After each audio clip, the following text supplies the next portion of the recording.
Before we begin, I would like to mention that some of the statements made in today's discussion may be forward-looking in nature and may involve risk and uncertainties.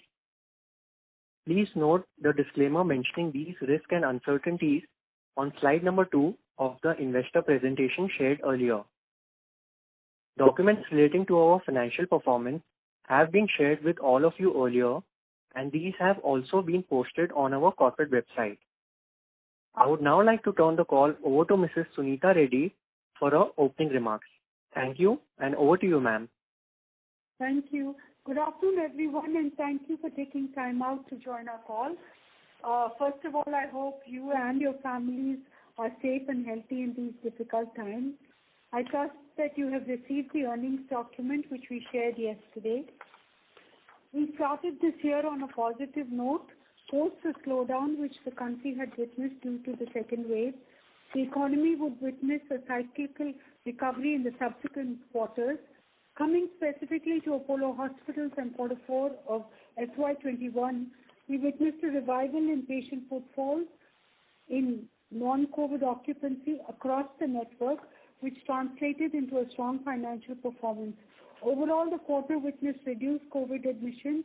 Just to give a perspective on this, COVID discharges in Q4 FY21 stood at 5,450 as compared to 14,616 in the prior quarter. Additionally, COVID occupancy reduced to a mere 426 beds compared to 1,173 beds in Q3 FY21.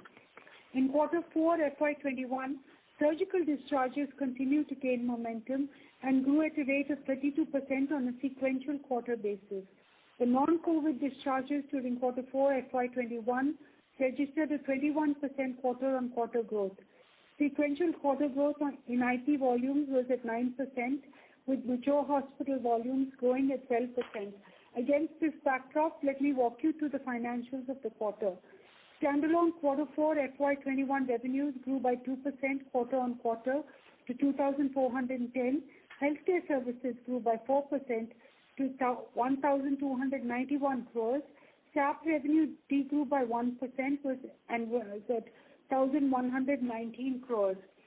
Our new hospitals recorded revenue growth of 16% year-on-year and 1% on a quarter-on-quarter basis, while mature hospitals revenue grew by 2% year-on-year and 5% on a quarter-on-quarter basis.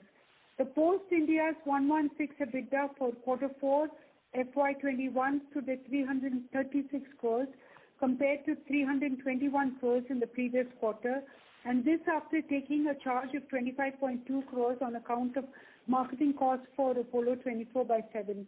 Without this cost, EBITDA growth was at 12% quarter-on-quarter. Healthcare services EBITDA was at 280 crores compared to an EBITDA of 248 crores in Q3 FY21, a growth of 13% quarter-on-quarter. Margins in mature hospitals were strong at 24.2%, 234 basis points improvement on a sequential quarter basis. Margins at new hospitals stood at 15.7 for the quarter. Our comprehensive cost optimization initiative resulted in a saving of 343 crores, which were realized in FY21.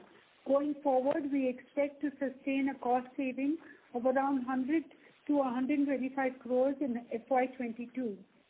SAP EBITDA post-Ind AS was at 81 crores at a margin of 7.3 compared to 6.6 on a sequential quarter basis. On a combined basis, the pharmacy platform EBITDA was at 93 crores at a margin of 6.6%. 118 new stores were opened in the quarter, taking the total to 4,118 stores. Moving on to consolidated results, during the quarter we have completed the acquisition of a majority stake in Apollo Medics Lucknow. Results have been consolidated in Q4 FY21. We have also completed the acquisition of the balance 50% stake in our Kolkata hospital, renamed Apollo Multi-Speciality Hospital Limited. The results of this hospital will be consolidated from Q1 FY22. Consolidated revenues grew 4% on a quarter-on-quarter basis to 2,868 crores. Healthcare services grew by 7%. Consolidated EBITDA is at 412 crores, a growth of 6% on a quarter-on-quarter basis. Healthcare services EBITDA grew by 13%, and healthcare services margins were at 21.1%. Consolidated PAT was at 168 crores. This includes an exceptional item of 25 crores pertaining to the Apollo Medics Lucknow consolidation. AHLL recorded an EBITDA post-Ind AS of 31 crores as compared to an EBITDA of 16 crores in Q4 FY20. The business has recorded a 26% year-on-year and a 7% sequential quarter growth in top line. Net debt as of 31st March 2021 is 922 crore. We have a debt-to-equity ratio of 0.44. The board yesterday approved the formation of Apollo Health Co. AHL in our transformational journey towards creating India's largest omni-channel healthcare platform.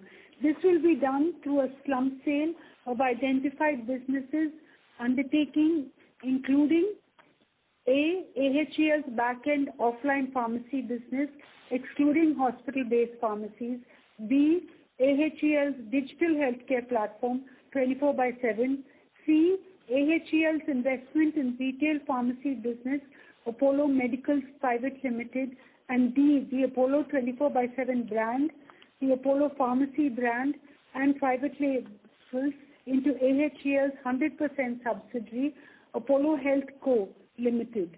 This proposed reorganization fully protects the economic interest of all AHL shareholders and sets the platform for tapping new pools of investor capital that will enable a rapid scale-up of the digital healthcare platform. At the time of capital raise, AHL valuation will reflect current and future growth potential.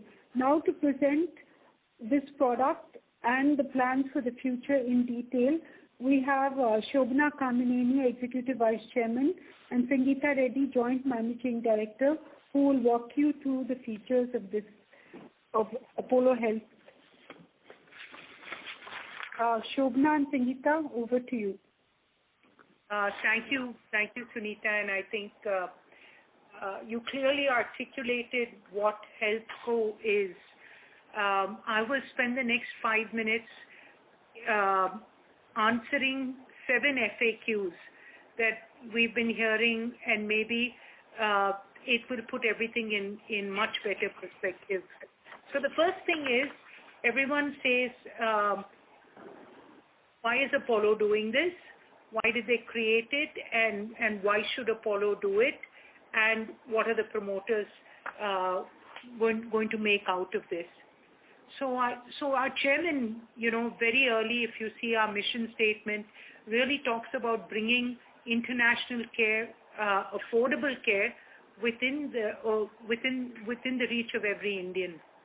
So it doesn't matter how many hospital beds. This is something we went and introspected and said it doesn't matter how many hospital beds we put, that we'll never be able to satisfy what's required. And is it even necessary in this digital day and age where everything is transforming, everything is being disrupted? And Apollo is, let me tell you, the only entity, not just in India, but we can be proud to say in the world, that is in every point of care for the customer. Like as Sunita explained, we talk to you every quarter about hospitals, about clinics. We used to talk to you about insurance, but we still have the TPA. We talk to you about pharmacies. We talk to you about some of the brands we have, the private label brands we have, about different formats of diagnostics. It's all there, the most awesome collection of doctors. So it's all there. We said, what can we do to move this out and make choice so simple for you? Because that's something that we saw. Choice and access was something that we really saw lacking. No point in time as much as during this pandemic with that. the day the first wave struck, almost 3,000 doctors of ours were just sitting at home with this. Patients had no access to them, and at many times it was tough for them to come to the hospital. What happened during that first wave, I think it was one of the most fortuitous things that Apollo had already launched Apollo 247, which digitally enabled in 45 days, 3,500 doctors were on a digital platform that could touch people every day. We had put out a product of the first corona health check, that health self-assessment scan. 11 million people took it in 2 weeks. So this really gave us a validation that we understood tech, we were agile, and we knew what the customer needed to simplify choice. You've got a slide up there, because sometimes it just defies logic that, when your car is spoiled, you don't tinker with it yourself or YouTube or Google it. You say, take it to a mechanic. If you need anything fixed at home, you either call a plumber, or a legal problem, call a lawyer. But with health, there's so many tortuous ways that we go before we actually come to the right solution. 247 is to simplify that and bring within 15 minutes. Can you imagine? I'm not offering you 100,000 doctors. We are offering you 7,000 Apollo doctors, 24/7, available in 15 minutes. And I think that leaving that proposition, we also are the only people who are able to offer you, and this is something that even Amazon or nobody can do this around the world. In 2 hours, you will get the medicine you need, because we realize, what is the point in if a person needs a medicine, an acute medicine, the next day, it's pointless. They can just walk to their nearest pharmacy. So availability and the fact that you can get it in 2 hours. So we realized we have the capability to be the best omni-channel. Apart from that, the diagnostics capability of having an army, literally an army of phlebotomists who can go to the house now. You do not remember how frustrating it was to get up on an empty stomach and go to a hospital to get your test, or to think that you call another service that, now you can get an Apollo service at your house. And I think these 3 phenomenal propositions put together with the only health stack which is backed by data. Just to give you an example, the clinical decision support system that I'm going to ask Sangeeta to talk about once I finish the FAQs. She's put this together. It didn't happen in 1 year or 4 years or 5 years. This is 30 years of data which gets put together to bring the right solutions and the right answers. So that's why the timing is right for something like this. Financial services have been disrupted. E-commerce, shopping has been disrupted. We think that healthcare is the one that actually the customer needs most, and Apollo is the one that will give it to them. And so what's the potential of this? All we can tell you is that so far, in the last 500 days, we have served through our pharmacy network and digitally, we have served 270 million people to help them through this pandemic.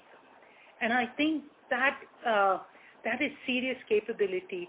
In the first year, in the first 16 months of our operation, this is what we were called upon to do. But the potential for this is really that there will be 100 million Indians in over 700 cities in India, and in towns and places where they would have just heard of Apollo and thought it's so aspirational, but now it's available on their phone. So this is the potential of what a healthcare, what a digital healthcare like we are planning to give is there for 100 million Indians, and this is the potential of that, what we believe in 5 years, and thank you for saying that there are many forward-looking statements, but the revenue potential is close to $2.3 billion, and we can assure you that every one of those, because the pharmacy is within this, you have been tracking pharmacy closely. You will be very disappointed, and our shareholders who own this company will be disappointed if we don't have the stellar performance that we bring to you every year. We'll continue that. That's a promise that we'll grow that business at 20%. We'll grow it with the margins that you all expect. But on top of that, we'll create this layer of digital business that will create the hockey stick growth. That is what a digital company can do. And that's why Apollo decided, so many people asked us, why did you put this into a separate company? And the reason that Apollo took, as it's not at all a calculated risk, but it is the most intelligent decision, because at this point you have to see, are you an Amazon and just put digital somewhere, or are you a Walmart?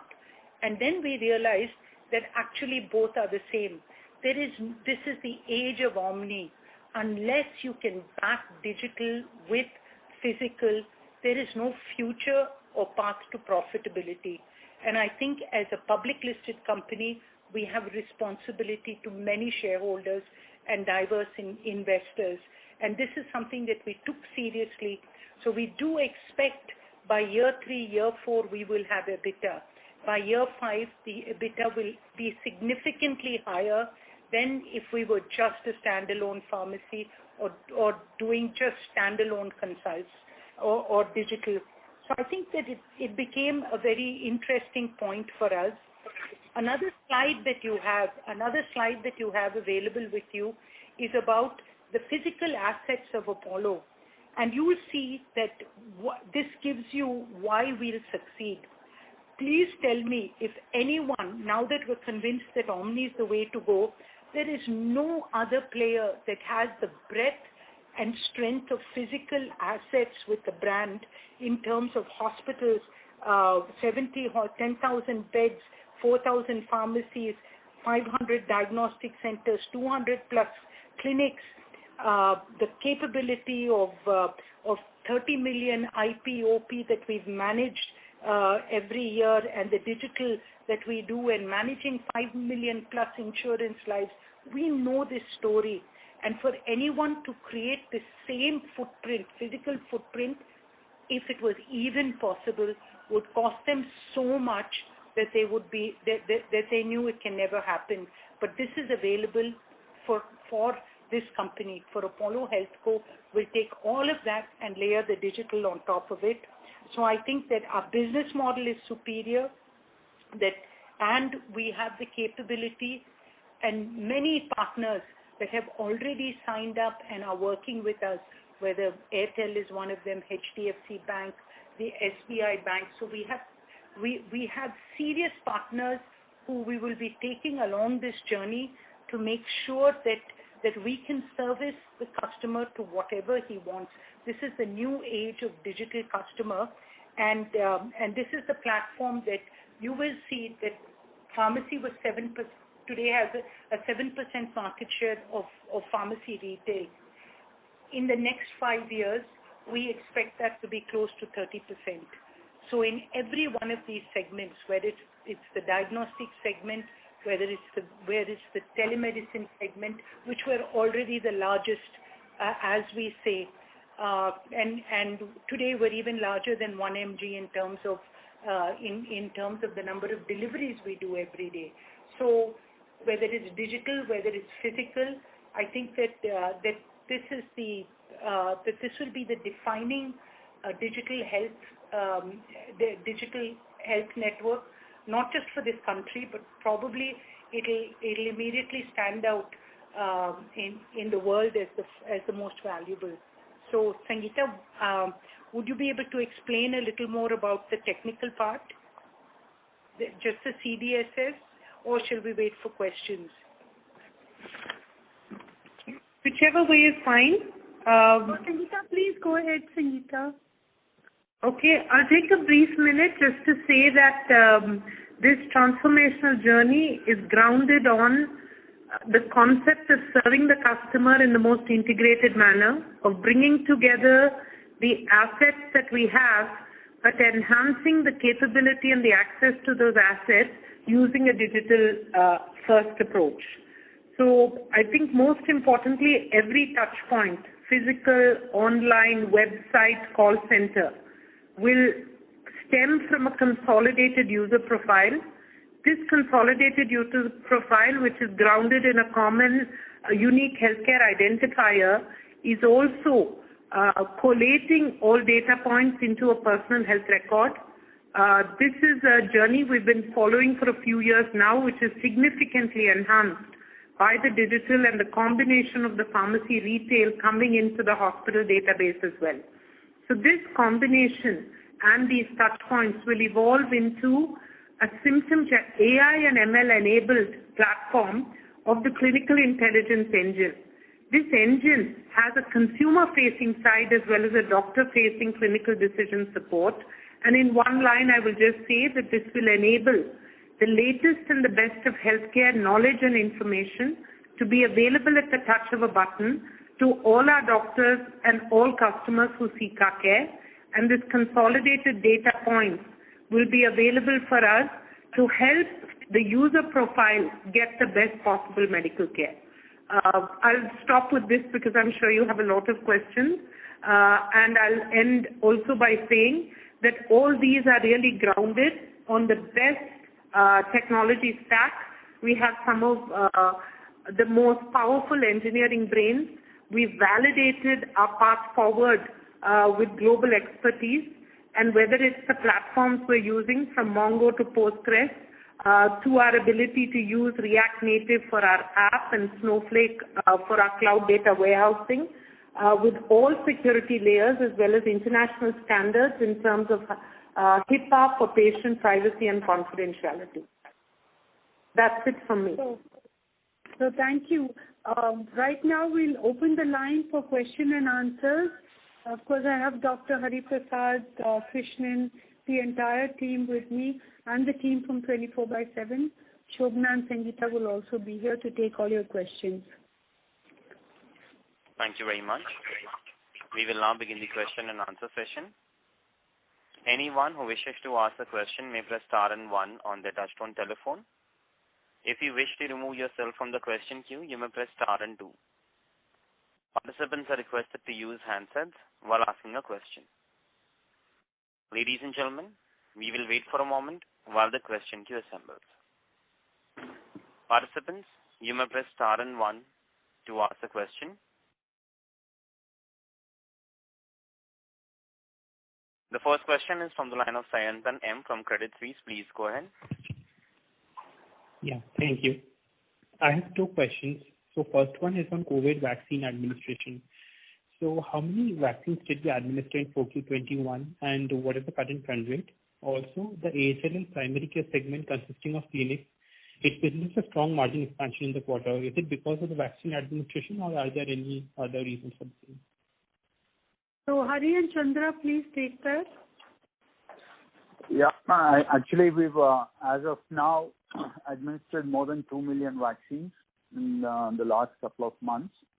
And it's been a seamless integration between the different entities within the group, starting from 24/7 to the clinics to the home health care, which has been administering vaccines because we believe it's the responsibility of the group as the largest provider. And we are already the largest private healthcare provider in terms of the number of vaccinations that we've done. And we have line of sight of enough vaccines for the next couple of months, the existing vaccines. And we aim to vaccinate about another 8 million, that is a total of 10 million people in the next couple of months as we move forward. And we are looking at this as a very important tool in the control of the pandemic and in prevention of the possible third or fourth waves that are on their way. And it is adding to the top line and we've not added any other additional fixed costs to the vaccination initiative.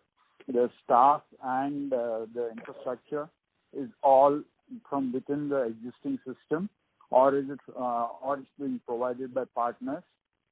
So there is no additional cost. So despite the capping which has been done by the government, there will be a margin on the vaccination program.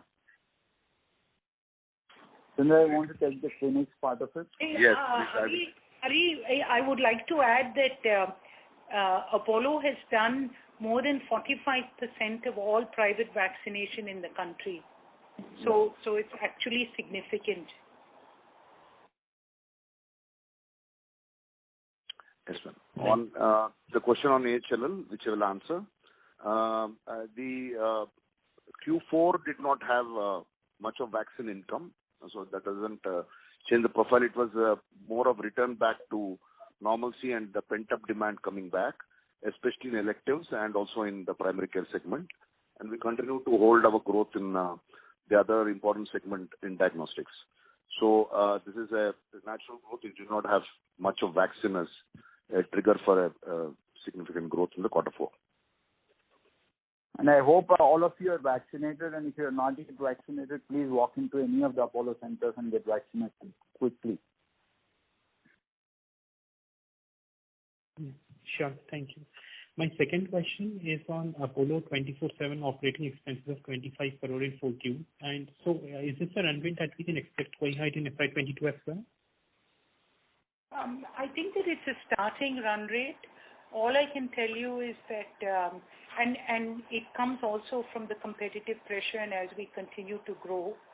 But what we're looking at is that our cost of acquisition and then the people that really engage within the app are much higher than what we expected.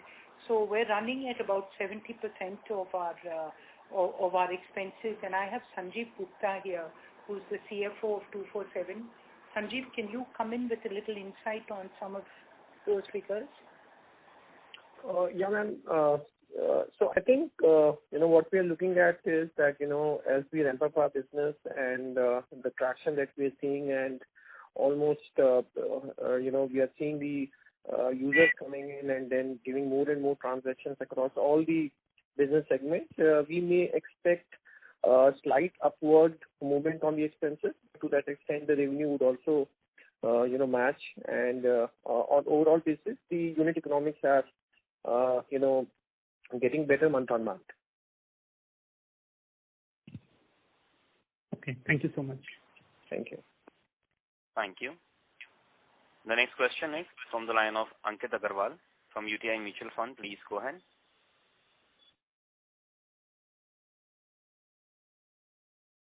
Ankit Agarwal, may I request you to unmute your line from your side and go ahead with your question?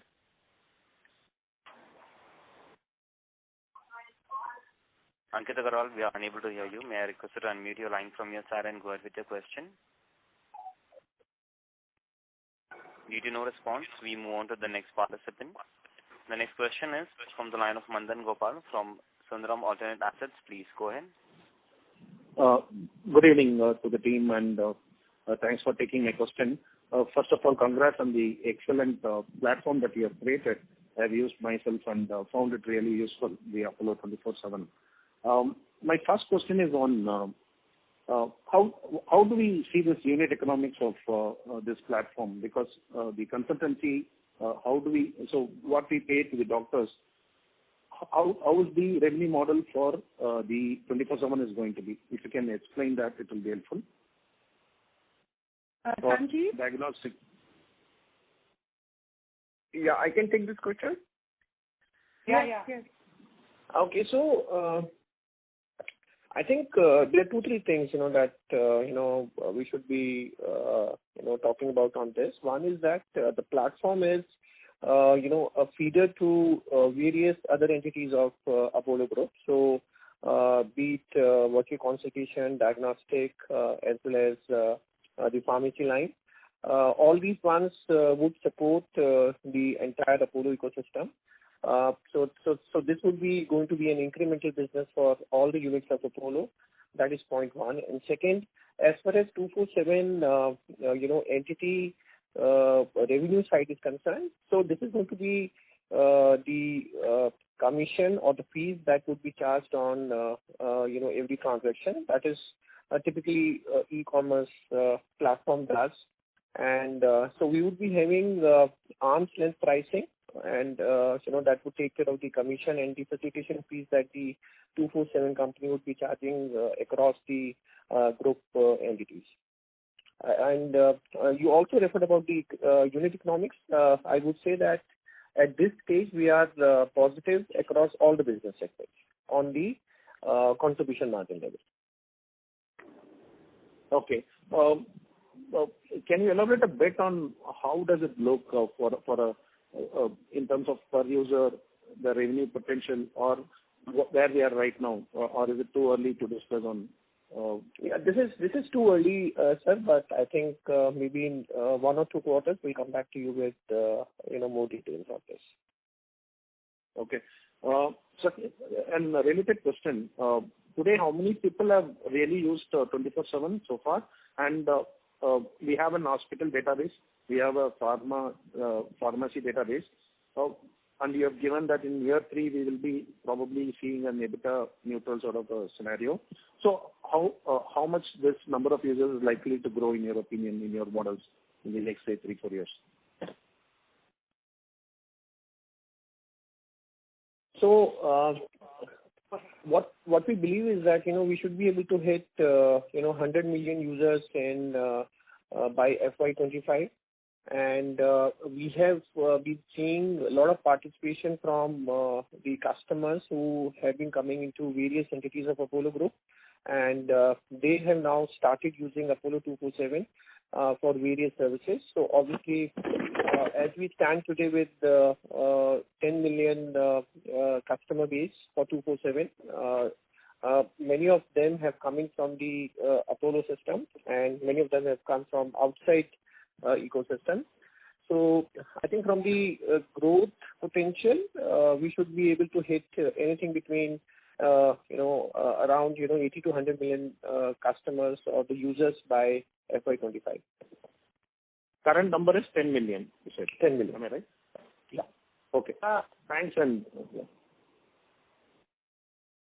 thank you. Thanks for taking the question. So this is in the last 500 days that we've got 10 million registered users. Thank you. Thanks for that. Thank you. A request to all the participants, please restrict to 2 questions per participant. If time permit, please come back in the question queue for a follow-up question. The next question is from the line of Neha Manapuria from JP Morgan. Please go ahead. Yeah, thank you for taking my question. My first question is on the 7,000 Apollo doctors that were available on the platform.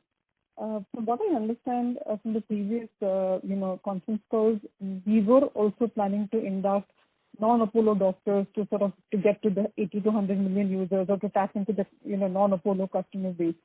Are we seeing traction in that? Is that, do you think that could be a challenge, getting the non-Apollo doctors to probably get onto the platform, to consult and generate transactions? Actually, we found them quite eager. So there are 3 cohorts of doctors we have. One is the Apollo doctors, and the next is that we have a lot of junior doctors who are available also for, during this COVID time we had to set up because of the volume. So we have that. And the last part is the partner doctors. Over the years, pharmacy and Apollo has built relationships with doctors around the country. So about 35,000 of them. I think we have that as a pool for us to access as and when, it is about every time we put it out there on this app, it's the quality which is important, and to make the choice simple. So we'll use that 15-minute parameter, and we'll keep adding capacity, and also we'll match it to locality. So it might be that in certain localities they like that local doctor who's also a partner doctor. These are the kinds of this is the business rationale that we're using in terms of bringing it to what the customer needs. Currently, ma'am, what would be what would be the proportion of the partner doctors? Or currently, it's largely the Apollo doctors that are there on the platform. Because we're able to meet demand, and I think that it's really the 15-minute and having the right choice and having excellent capabilities. So it could become very, very large when we want. If we're going to get 1 million consults a day, if you look at the only comparable Teledoc or Ping An, they have a huge pool of doctors. And we're getting smarter in terms of using technology also. Sangeeta had explained the CDSS system and the way that we can actually bring the old patient records and bring them together in a cohesive way. All that is part of the experience. Understood.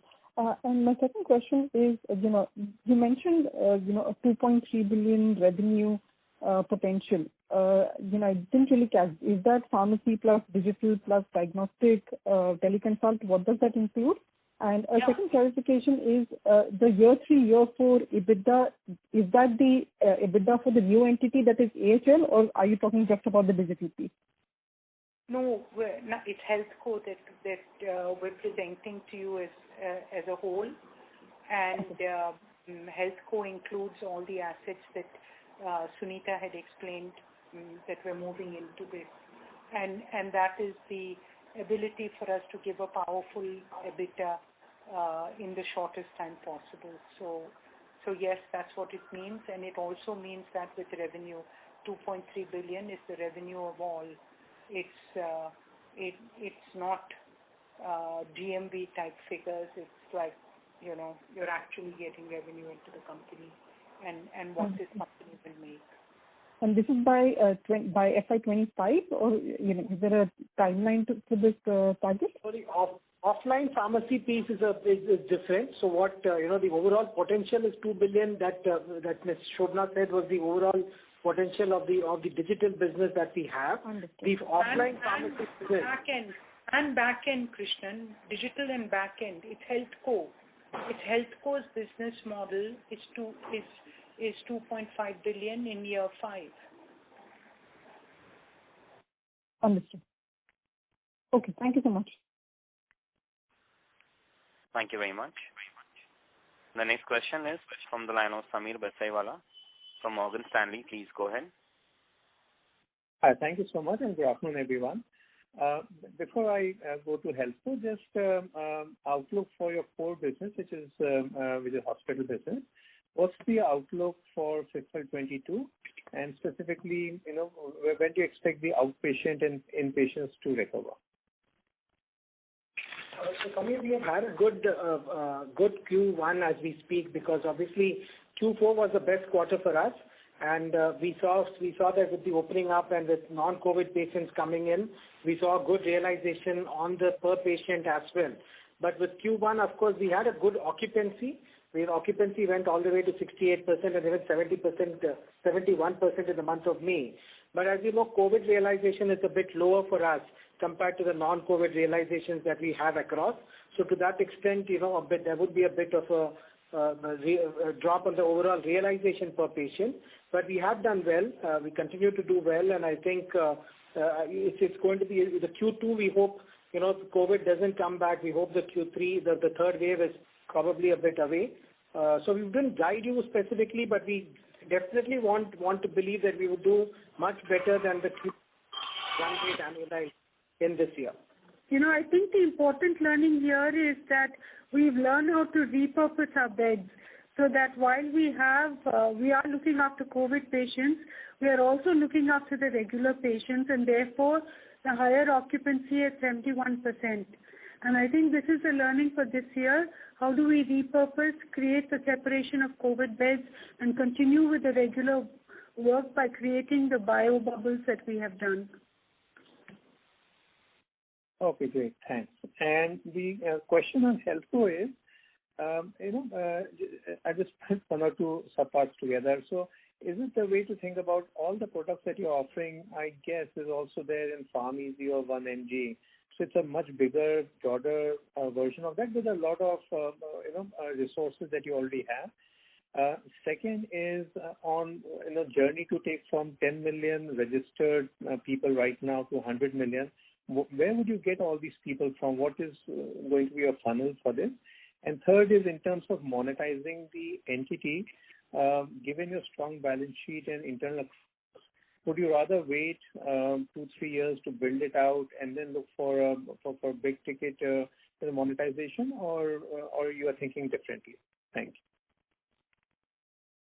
So if I can come in and answer, one is that if you look at the names that you mentioned, all those names are now adding on different revenue streams because they lead from a discount model, and I don't think in the long term that's sustainable.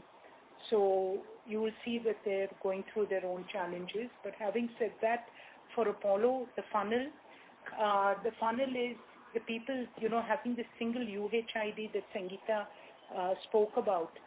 So anyone that has been anywhere in the Apollo universe now will have a single UHID that can just populate on this on this 1247. So you can access your records. So I think it allows the funnel to open seamlessly and also much larger. If you see the traction today of 10 million in the last 500 days, if there's probably only Ping An that can match that velocity. There is no other Indian. There's no Indian comparable that has been able to do this in such a short time. And it's full credit to Apollo, the strength of the name. The strength of the name also has brought us serious partners. So you ask where you will get the 100 million from. I would think that the 100 million, there may be 2 or 3 good banks that have good 100 million digitally savvy customers. There are only 2.5 telecom players. One, of course, is on their own journey. The other one has chosen us. So if you look at the Airtel thanks, you'll find Apollo, and they are huge proponents of our loyalty program, the Apollo Circle. So I think that's a serious partnership that will definitely give us the long legs to be able to get to finish the marathon at the 100 million. And I think at the end of the day, it's really about serving the customer. If we do a good job, and I think that during this time we've done a pretty nice job, customers will find other customers, families will join us, and I think the whole health proposition of what Apollo has done will just get multiplied in terms of a name, in terms of the trust. Thank you. The last part on monetization. On monetization. So that's what you see. If you just take the example of the VC, everyone else has been doing free consults. I mean, that please don't let me get started. I think that's one of the worst things you can do. But you give free consults so you can sell your medicines. Apollo will never do that. It borders on being unethical. So people actually pay for, almost the same price as a physical consult. If you see today, our average is between 600 to 700 rupees for a consultation. So I think these are the kind of platforms and monetization. So whether we have an insurance product that we've got with a partner that is currently being filed in IRDA. So we have the ability to one of the products. Fortunately or unfortunately, we come from a parent that reports to shareholders. So we won't be prolificate in spending money, but a large amount of money. So we will match dry powder, and that dry powder will possibly come that we look for investors. But I think that this entity is so large in itself already that it gives our options. Our options are actually enormous of what we can do, but we will match the competitive intensity to grow. Okay. Thank you so much. Thank you. The next question is from the line of Damayanti Kerai from HSBC Securities and Capital Markets. Please go ahead. Hi, thank you for the opportunity. My question is, for target revenue of 2.5 million for Apollo HealthCo in next 5 years, what kind of investments has been done so far, and what are you looking to invest in near to medium term while we wait for external investors to join?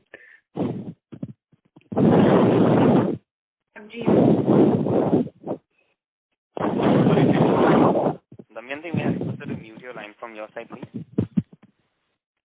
Thank you.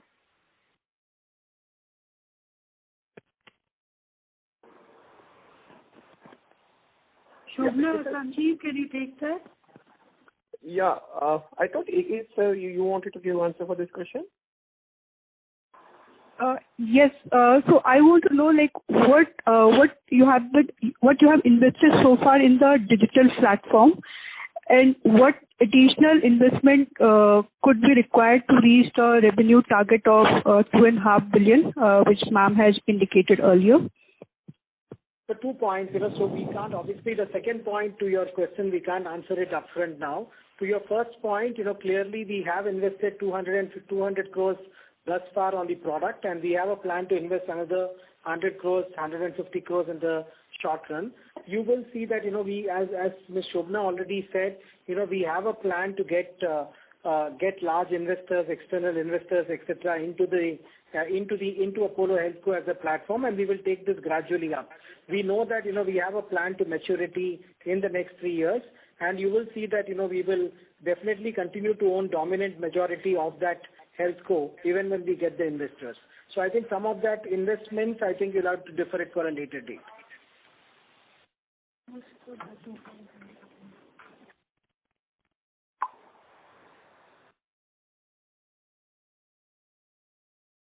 Damayanti, do you have any follow-up question? Yes, sir. Sorry, I was in mute. So, sir, I was just clarifying, 200 crore investment done so far, and another 100 to 150 crore, which you might do in the short term, right? That is correct. Okay.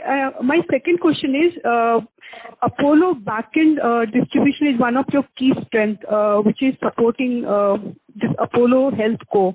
So can you talk about like what kind of scale and reach you have there on the backend distribution side? As you see that we have almost annual revenues of about 5,000 crores as of now, and we expect them to grow at about 18 to 20%, and we were an EBITDA of over 6%, which will be moving into the new entity, and then that will fund the HealthCo expansion as well. Okay, but anything on the back-end side, maybe in terms of, say, your network, procurement channels and all? That's a part of the undertaking that we are transferring. See that economic interest move into the Apollo HealthCo, which will serve the front-end retail business from that as a supply chain entity. Okay, sir. Thank you. I'll get back into queue. Just to give you a data point, during this pandemic, I think that we are the only group, online and offline, that continued to supply almost at 90%. We were serving 700,000 people a day. Online, offline, it's because of the back end that we were able to create over the last 30 odd years. Thank you very much. A request to all the participants, please restrict to 2 questions per participant. If time permit, please come back in the question queue for a follow-up question. The next question is from the line of Shyam Srinivasan from Goldman Sachs. Please go ahead. Just the first one on the combined pharmacy platform. The growth for Q4 was 4% YY. So just trying to understand why the slowdown in the growth, and just linking to the previous guidance of 18 to 20%. So how should we look at that? The Q4, it's not, if you have to see the like-to-like growth, you have to see what happened in the last year, March. After the lockdown announcement, we have seen about 100 crores sales coming in the last 15 days of March. If I take out that in the corresponding Q4 of last year, the growth is about 10.5 to 11%. That is the first one. But overall, there is a slowdown in the demand coming back in the market, not only for us in the overall market, but 2-3 factors that we have seen in our Q4 is on the number side is about 150 stores which we operate in airports and in-house corporate premises that have not seen fully back into the regular level of sales. And then we have something rollout. We generally close substantial part of our rollout by December, which will contribute to the Q4 growth. This year, because of first 6 months, we could not roll out the stores. That rollout happened and traveled into the year end, and these are all the 2-3 factors. But structurally, we are there and we'll come back on the growth numbers. Got it. Sir, what is the network? Sorry? For fiscal 22? 4,118 operational stores as on 31st March. No, I meant what is the outlook? How many are you potentially adding in fiscal 22? Generally, see, the last 2-3 years, if you see, notice that we are adding about 300 to 350 stores. We will continue to add that, and maybe we will, with 24/7, we will look at new geographies and speed up that numbers slightly. Got it. Second question is on some of the metrics for 24/7. So if you look at the annual reports you put out last year, I'm just reading out some of the numbers, and if you are in a position to share them as they are today. So we had 1 million weekly active users. We had 2,300 teleconsults per day. We had 3.7 million registered users, which you said has got to 10 million. But if you could share some of the active users and related entities, that would be helpful. It might be tough for us to share exact numbers, but I just want to tell you that these figures have actually gone up. During the pandemic, they went up almost 10x. There was a day that we were doing something like 30,000 orders, and now it is settled at about 5 to 6x the number. 5x the number that you saw. Little more than that. 6x. So we're tracking smartly with the 5-year plan that we've given. Got it. And the last point question, CAPEX outlook. What is the CAPEX you're planning for fiscal 22? Thank you.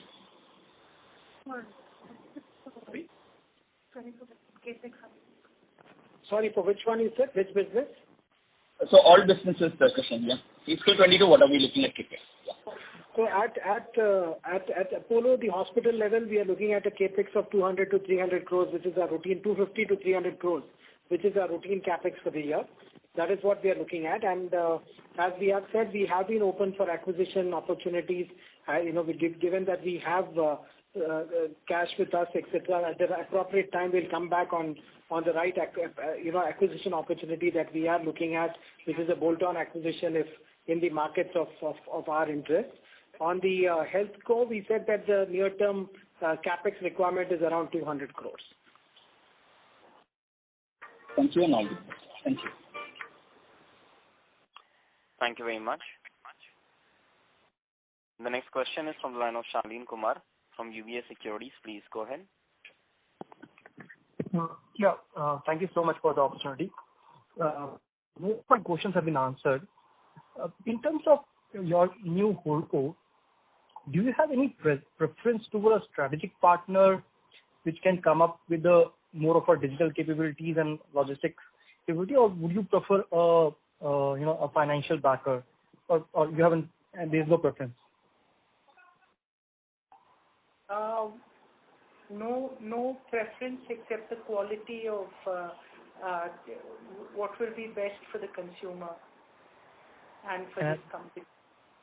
And see, again, you will be competing against broad-based e-commerce guys, and now like and big corporate houses like with the acquisition of 1mg. Any sense, what kind of quantum you think would be needed for this business to begin with, at least, right? What kind of a capital pool do you think you would be comfortable with? That's too speculative. Yes, unfortunately, we're not able to reveal that at this time. Understood. And in answering the previous participant question, the diagnostic business, right? We were talking about during our last call. So there will be a kind of investment also towards that, or will it be part of this new entity? Sorry, diagnostics is part of Apollo Health and Lifestyle, as you already know, and we are ramping up the diagnostics business independently as well as with the digital leads coming from 24/7. And as Sanjeev already said, 24/7 will be funneling in patients into diagnostics as well as Apollo hospitals, independent of themselves doing the virtual consultation as well as the pharmacy.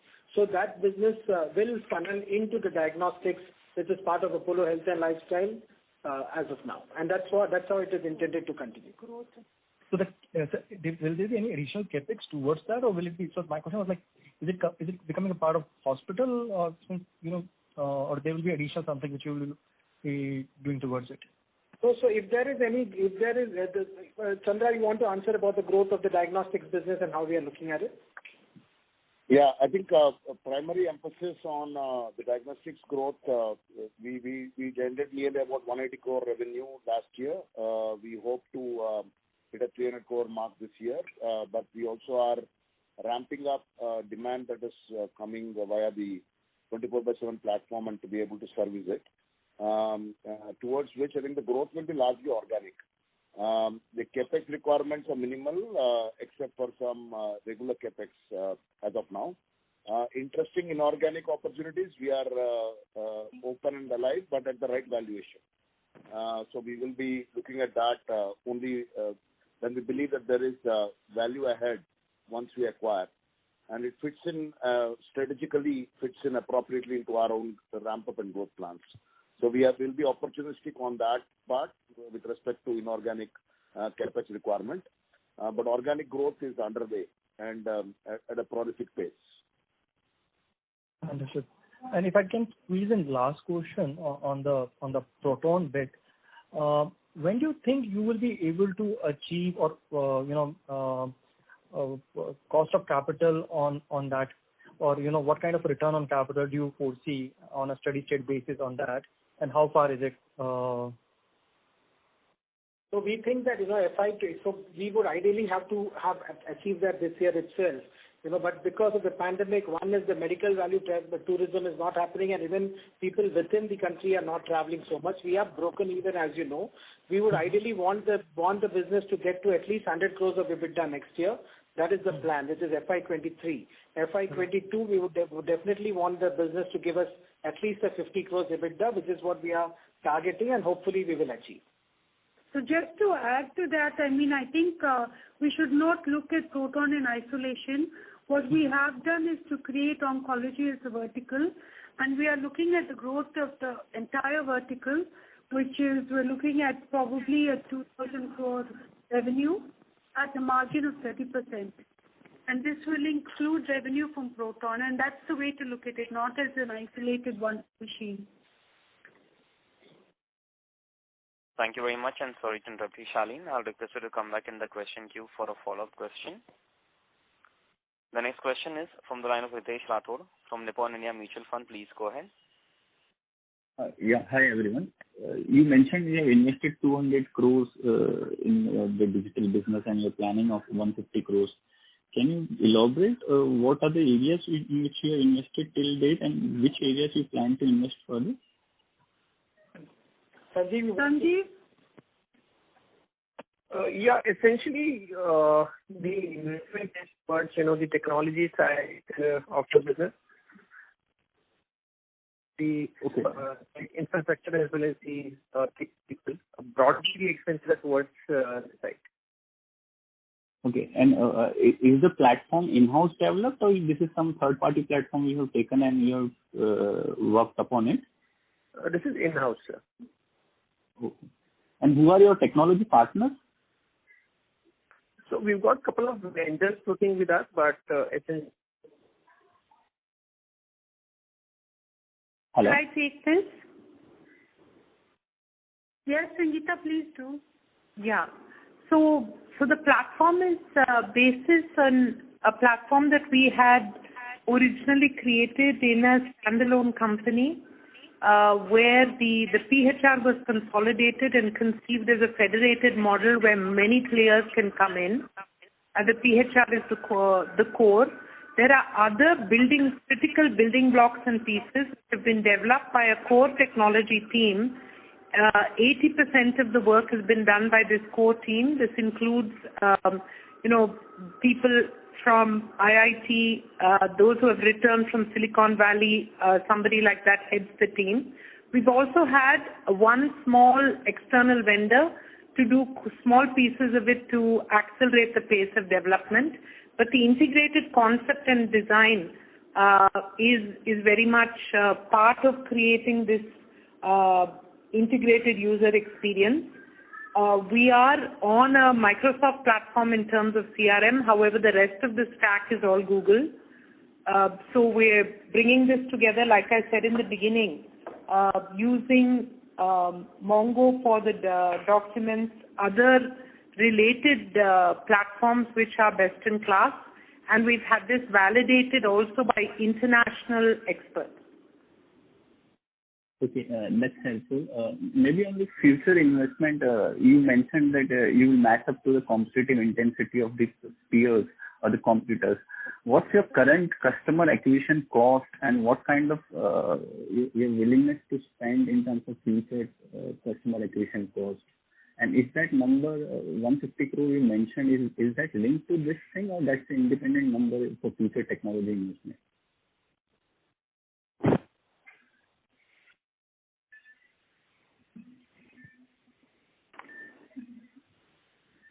Hello? Am I audible? Sanjeev, will you take that? I don't want to get into specifics in terms of CAC because one is that you must understand that our cost of acquisition is possibly the lowest. Please figure it out. No one has ever got, if you do the math, no one has ever got 10 million registered users spending, including technology, only 150 crores. So, but having said that, and going forward in future, we do understand, and we've done several experiments in different channels, and those channels that we've learned and failed fast, fixed fast, tried new things, have been able to get us, have been able to give us new avenues of growth and opening the funnel. So going forward, we think that the customer acquisition cost will always remain about anywhere between 30 to 40% of competition, but we will be spending for sure on this, and we'll find many adjacencies, but I cannot give you exact figures. And when you mentioned 150 crores of future investment, it included marketing. Thank you very much. I request to all the participants, please restrict to 2 questions per participant. The next question is from the line of Prakash Agarwal from Axis Capital Limited. Please go ahead. Yeah, thanks for the opportunity. Question is on the structure. Just trying to understand, there's a comment on the presentation which talks about slum sale consideration of 1,210 crores will be received by AHEL. So this is subject to an external capital raise whenever it comes. So what is the assumption here in terms of valuation, and what percentage stake sale is being considered? I think valuation is not something that we can share for now, but I guess all of you analysts know that the pharmacy business itself is a significantly valued business today. Even if you take 30 times EBITDA of FY23, you can yourself figure out what is just the offline pharmacy valuation. On top of that, you have the online pharmacy On top of that, you have the digital health business that we are planning. So I guess you can definitely figure out that the valuation is going to be quite a good one when we do it very soon. So we will get this money over the next 3-6 months. But here you assume some stake sale, right? Sorry, what is it? Yes. So yes, the 3 to 6 months is what we are expecting the money to come in. And yes, there would not be any stake sale, right? Because we are only doing a slump sale of the business there, and we would be getting the money which is due to Apollo Hospitals Enterprise Limited. And there is a money which is coming in. There will be primary infusion, and hence there would be a primary capital which should come in, and which should be part of that would be used to pay down this 2,100 crores. 1,200 crores, sorry. This 1,210 crores will come to the main parent company. That's correct. Okay, understood. And we'll have to probably pay some tax. That's fine. Okay. And second one is on the vaccine run rate. You mentioned as of now we did about 2 million plus. What is the current, weekly, monthly vaccine run rate you are expecting for June, July? In June, as I said, we did about 1.5 million. And we, with more of government vaccination programs opening up and stuff like that, despite that, we're looking at, as I said, a total of 8 million further in the next 2-3 months. Next 2-3 months. And do you expect this to be a 2-3 month kind of thing by December? A large part of vaccination should be done, or you expect this to be a long-ended one? I mean, it is very unpredictable, right? We really do not know whether a booster dose is required, whether a new strain will come in and new vaccines will come in. So it's all very uncertain. But I guess with the knowledge that we have now, I think by December, for the current pandemic, the vaccination for the country would be on a good platform. Okay, perfect. And we are charging 150 now versus 300 earlier. That is a cap. That is a cap. Whatever is the cap prices, that the government is charging that. Perfect, great. Okay, thank you. Thank you very much. The next question is from the line of Sayan Mukherjee from Nomura. Please go ahead. Yeah, thanks for taking my question. I'm just, on 24/7, as we increase the number of customers, and one of the key differentiator which you mentioned is the entire, back end that is available with Apollo. Now, if you have 10 crore people on the platform, what do you think about the back-end infrastructure? Like how many pharmacies would be needed, how many diagnostic centers, how many hospital beds? If you can throw some light in order to match this growth, how much expansion is needed in the Apollo's core business? That's an interesting question, and I think I answered it in what Chairman said, that create access for all Indians, affordable health care, and it could never be done physical, but the fact that we are matching physical and digital. So just to give you an example, my stores have now the capability of doing almost 30% more because they're also doing online. So I think that there are different metrics for different stores depending on sizes and growth. So we don't need, for 100 million customers, we don't need the same number of stores that we had earlier to be able to service them. It can be done, as more and more go digital, we can cluster stores, cluster pin codes, and be able to send this out very intelligently. With video consult, it's even easier, where they can be anywhere and they can consult in the most remote location, and this can be done with a variety of different diagnostics also, as and when we get more into connected devices. So I think that Apollo itself is very cognizant. Sangeeta has given you the framework that we have the best of technology, and as we keep ramping technology, we'll find that we can be more and more asset light. And if I can just add one line to that, I think that what is important in this whole initiative is the fact that we are creating a strong digital presence which is centered around the customer and on strong technology, and that the models are going to keep evolving. And we are prepared and ready for this transformation of healthcare which is coming around the corner. Right. So, ma'am, this could also mean that, you could tie up with pharmacies which are not part of your network or hospitals, which are not part of your network. I mean, that's also an option to service a large number of customers. I think in Apollo HealthCo, the journey over 100 million customers and giving them what they want will give answers to many of these questions. Okay. Yes, just to add, I think Apollo has headroom for growth. In terms of just the number of beds, there is more than 50% availability. We moved into Tier 2. We are also in Tier 3. We continue to grow the managed beds, which is one way of making sure that the Apollo quality is delivered across the system. The second is with the creation of Apollo Health and Lifestyle, we've developed new formats of care. So daycare surgery, clinics, and, the birthing centers. So they are new formats of care, which is in a way low capex, asset light. And with this, with the current infrastructure that we have, we can certainly grow it to serve 100 million consumers. Okay. Ma'am, if I can ask one more question. This is just on the numbers for this quarter. You have separated out the 24/7 operating cost.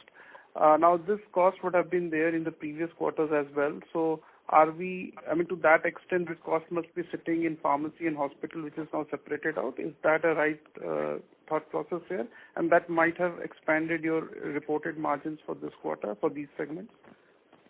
No, the earlier quarter costs are very low. It's only from Q4 that we really started, showing the spending higher on marketing, etc. And which is why we decided that it's important that we start showing that separately, and so that going forward also it's available for you as a separate number. But Q3, Q2, and all were very small number. It was in the region of single digits. It was more capex in the Q2 and Q3. It is only from Q4 that there are more marketing costs, and Q1 has a bit more higher. Okay. Thank you. Thank you. The next question is from the line of Nitin from DAM Capital Advisors. Please go ahead. Good question. Two questions. One is on the diagnostic business. One is the diagnostic essentially being a key element 24/7, and our diagnostic presence right now being relatively limited in terms of footprint. How are we looking at bridging this potential demand, the full demand which can come through on this business? Chandra can answer that. Yes. So on the diagnostic business, I think in terms of we are mapping our own pin code journey and lat-long journey along with what 24/7 team does. So we work very closely. Our expansion, we are very well present in south of India, east of India, parts of central. Our presence in pockets of west and north are what we have already begun to do. We could have done it faster, but for the pandemic across the last year. That's why I think the second area, which is very key, and we are ramping up in a very significant way, literally an army, as Ms. Shobna had mentioned in our earlier area, is to also build our home collection capability, which will be the demand that will come from 24/7. And that's something that we are ramping up. Lab capacities in most of the currently planned pin codes are well in place. Some ramp up required, but that is something part of our organic growth plans. It will not require any significant ramp up. Third area where we are consistently constant is on hospital lab management, which is a very known model of diagnostics business, asset-light model of diagnostic business.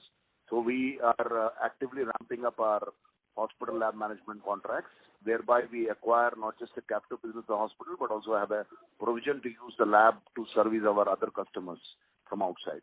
So these two strategies. Third, I mentioned very clearly that there will be, we'll keep our eye open for attractive inorganic strategic fit to come into our play, as and when the demand requires us to, and such opportunities arise.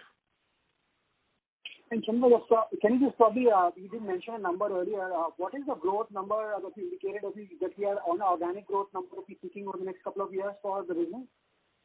So we have reached about 180 crore, which was the guidance for the FY21. We are nearly there, 179 odd for the year. We are hoping to reach 300 crore in the current year, that is FY22, and our move to FY23 will be targeting to at least do a 500 crore business, and that's the number that we are aiming to do. And there will be some burn, so we'll not yet reach the steady state EBITDA, but then because we'll have consistent growth related burn. So we are looking at targeting about 500 crores in the following financial year. So we just push on that. FY20 we were 120 crores, so we're literally talking of 4x revenues in a period of 3 years. Sorry? Can you repeat that? I'm saying we were 120 crores of revenues in FY20. So in a period of 3 years, we're talking of literally 4x revenues in the diagnostic business. So we are clocking, so we should not see the whole cumulative 180 crore as the number. If we were to clock the March run rates and the Q4 run rates, we are well poised for 300 crore for the next year. And on the back of that, we have plans for expanding it to 500 crore the following year. And the second area, we definitely will gain a lot from this digital push that the group has taken via 24/7. Our current abilities to serve only need to be ramped up. So I think the growth projections are quite realistic. Got it. And just one more question on the the value unlock in the healthcare business. Now, so the intent of the value unlock or the primary fundraise that will happen in the business would be towards what? In sense, from whatever discussions we've had so far, it doesn't seem to be a business that will take in too much capital. So what are you looking to achieve by doing a value unlock at this or primary fundraise in the business at this stage? No, so there will be, so if you look at it, there will be ramp-up costs which are going to be there on the digital business, as Ms. Shobna already said. So, what we spoke to you about the CapEx was the CapEx which is going to be there for the near term and which is until the investors come over the next 6 months. But there will be ramp-up costs on the digital over the next 3 years before it eventually becomes profitable, as Ms. Shobna said. Second, we will also be looking at acquisitions, etc., as we, on the tech space. If I can just add a line in that, I think it's to do a capital structure which is appropriate for the type of digital company which is evolving.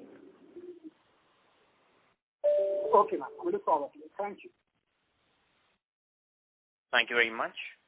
Ladies and gentlemen, we'll take the last question from the line of Abhishek Sharma from Jefferies India. Please go ahead. Yeah, am I audible? Yes, sir, you are. Go ahead. All right. Thank you. So basically on 24/7, I just had a basic question. So I wanted to understand in teleconsultation, will 24/7 have its own doctors or will it only rely on Apollo doctors as well as third-party doctors? And similarly in diagnostics, will you rely on third-party labs or will you just use Apollo labs only? And similarly in e-pharmacy, order fulfillment will be only from Apollo pharmacies or will you be using other pharmacies as well? Thank you. Hello. See, like I had said earlier, I think it is a very consumer. This is a very consumer-led question. What we are creating is the best of Apollo. That everything that we have requires the stamp of Apollo for quality. And if it so happens that that right now we have the full diagnostic capacity and they'll continue to scale. So what they have, I would think that even the pharmacies in PIN codes where they're not available might have partnerships. Diagnostics might have partnerships, but the underlying guarantees of quality and availability have to be from the service provider. 24/7 is an agile network that will serve the customer. Understood. And on teleconsultation, is my understanding? Okay, sir. Well, we do have our own doctors. We have our own doctors, but of course not the level of specialists and super specialists that Apollo has. So how many doctors will 24/7 have out of these 7,000 that you have onboarded? At this point, we have about 150. And how will that number ramp up, ma'am, as we go forward towards? It would be very difficult to speculate on that. It truly depends on how this will move. But if you look at Ping An today, they have 5,000 of their own doctors. And for you, these 150 doctors, they serve as gatekeepers who can channel the referrals They into do more. that. Right. They do that also. Yeah. No, they do that also. They're double hatting. Understood. The importance is for them to be able to give us experience in 15 minutes, a quality experience in 15 minutes. Got it. Thank you. Thank you. Thank you very much. I now hand the conference over to the management for closing comments. Thank you, ladies and gentlemen, for taking time out for this call. FY21 has largely been regarded as a period of disruptions caused by COVID-19. Looking back, I am truly proud that our teams have risen to the occasion. We used this time to launch a well-curated omni-channel offering, moving closer to the consumer and delivering value to all our stakeholders as well as our shareholders. Thank you for taking time again for this call, and we look forward to interacting with you next quarter. And for those of you who would like to have a meeting with the team, please reach us through Krishna Kumar. Stay safe, stay healthy. Thank you very much. On